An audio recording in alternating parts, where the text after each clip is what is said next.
Hi, I'm Holly Hughes. Welcome to my channel. I'm an intuitive healer, an intuitive energy healer, some people call it that, an author and a speaker, and I am coming to you today on Friday to talk about my gifts and maybe figuring out if you have gifts too. Now here's the thing. I always had my intuitive gifts and I just didn't know that everyone else didn't. When I was younger, people would tell stories about having an imaginary friend. Well, my friend wasn't imaginary. I heard him. I was so afraid of the dark as a kid, like deathly afraid because I would see stuff. Like my grandfather gave me like an antique desk chair and there was a carved rose.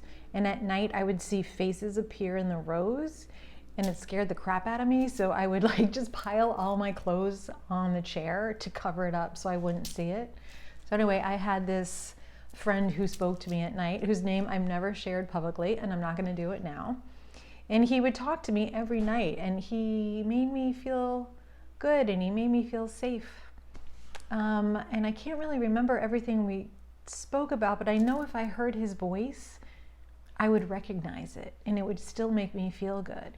Anyway, when I turned about 12,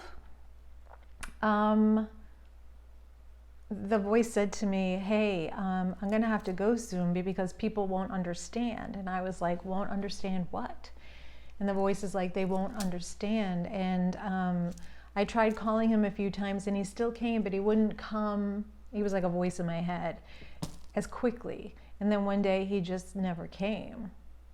And then as I got older, like I would know things or feel things. I dated someone in my 20s, and I one time answered a question that he didn't speak, but I could hear it very clearly in his head. So when you hear things, that's called being clairaudient. When you see things, that's clairvoyant. When you know things, like I know things, that's clairsentient. Then there's clairgustacent. I don't know if I say that right. And then there's one Claire, that means that you could taste things. I think I've explained that one before, where sometimes when someone's describing something, I can have a flavor in my mouth, or if a person was a smoker, I could taste tobacco. It's really trippy. And then as an empath, I emotionally feel what other people are feeling. So I had all these gifts, and I could see dead people. It's so weird. But again, I didn't know that you all couldn't do that too, right? It was my normal. So as I got older, I really worked hard in being able to control my gift, because what would happen is I'd be out drinking in my 30s, and like if we were out to dinner with friends and I had a drink or two, dead people would show up because my barriers, my boundaries were lowered, and then they'd start talking to me. And it's pretty much a buzzkill when someone's deceased, parents or siblings or whoever shows up and like won't leave until I share the message. So, actually one of my favorite stories about this is when I decided to become public about my gifts. I told myself that I was gonna let people know what I could do, because I kind of kept it a secret. Like people who really knew me knew I could do it. But most other people, I don't think they really understood what I could do. And I was at a writer's conference working on one of the books I've written. And we were having a glass of wine at the end of the day because we had all worked really hard on our craft. And what I didn't know at the time is there was a woman sitting next to me. She's a really good friend of mine. She's like, I love her. Her name's Nikki. Anyway, I didn't know her from Adam then. So there's Nikki sitting at the bar, and she's an introvert. And she told the person next to her, whatever the next question is that anyone asks me, I'm gonna say yes. So there's me, not knowing her, I hadn't met her. And I was like, when I sat down, I saw a man standing next to her, a person who is dead. So also for my definitions, dead family members or ancestors are not angels or your spirit guides. Those are each different categories. If you need a way to explain it, it's like, You can have many kinds of pets. You can have a dog, a cat, a parrot, a fish, a turtle, right? Like, so they're different things, but those are still pets. Does that make sense? Anyway, so here she goes, and I say, after seeing this ghost behind her, do you want to know who's standing behind you? And she said, yes. So then I proceeded to describe him. You should also know when I give messages, when I'm channeling, I don't really keep everything, but because I'm really good friends with her now, the bits and pieces I can remember and share are this. He was very military. He had very gray silver hair, and he had a buzz cut, and he was really blunt, and he wasn't going to go anywhere until I paid attention to him. Like, really. So I start describing the man I see behind her. And I start saying verbatim, he's telling me what to tell her. And she's just like looking at me like, you are so fucking crazy. I don't blame her. This is weird. We're at a bar in a hotel and I'm telling her all this stuff. So she receives it all. She takes it like a champ. Talking to dead people really exhausts me. I was done and we said goodbye after that. And then I went home. And the next day when I came back to the conference, she pulled me aside and told me that I had completely described her grandfather, 100%, and everything I said, she had called her mother and said to her, and everything I said, the messages received and shared, were 100% for her mother. And that's when I decided to like really go public with my gifts and start helping people heal past trauma, being stuck, and doing all of that. Now, another interesting thing about my gifts in particular is that I got really sick like 6 years ago, and I had to have an operation, and they removed an organ from my body, and I had a hysterectomy. I don't know why I'm being elusive about that. And when I woke up, the world was silent because the doctor literally took an energy center out of my body. So my second chakra was removed.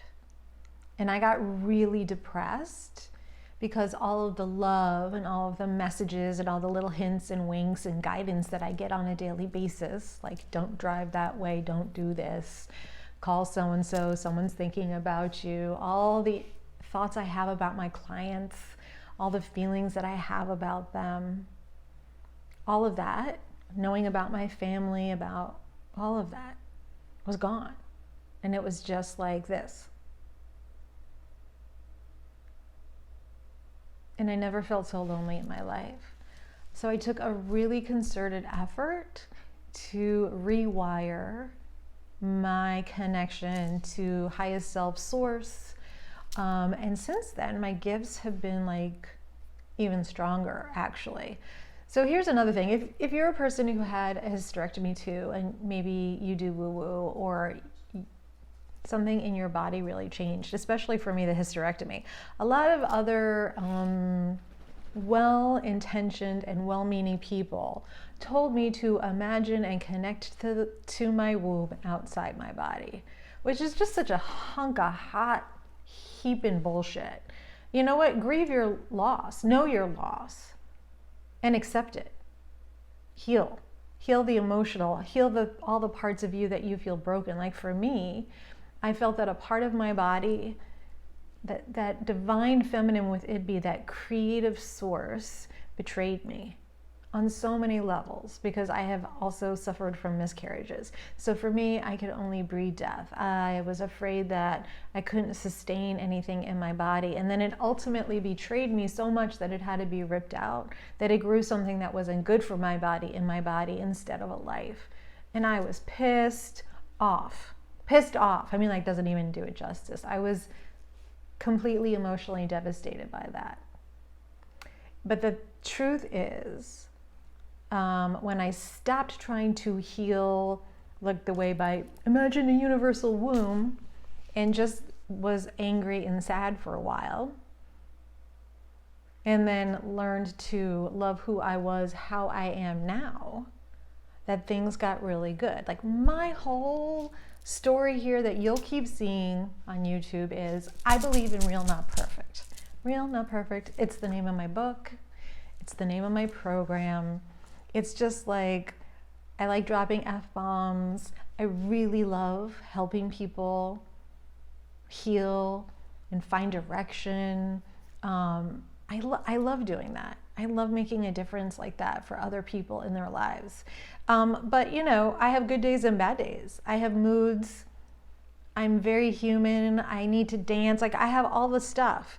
So you will never get the perfect polished thing. I'm gonna, for at least a little while, not edit these videos, because I think we need to be reminded as humanity that people are just people, that we're meant to make a few mistakes, that not every mistake deserves to make a person canceled or huge rage or whatever, and all of those feelings of it's not fair. You can have them, but you don't have to put it on someone else. If it's not fair, then change something in your life.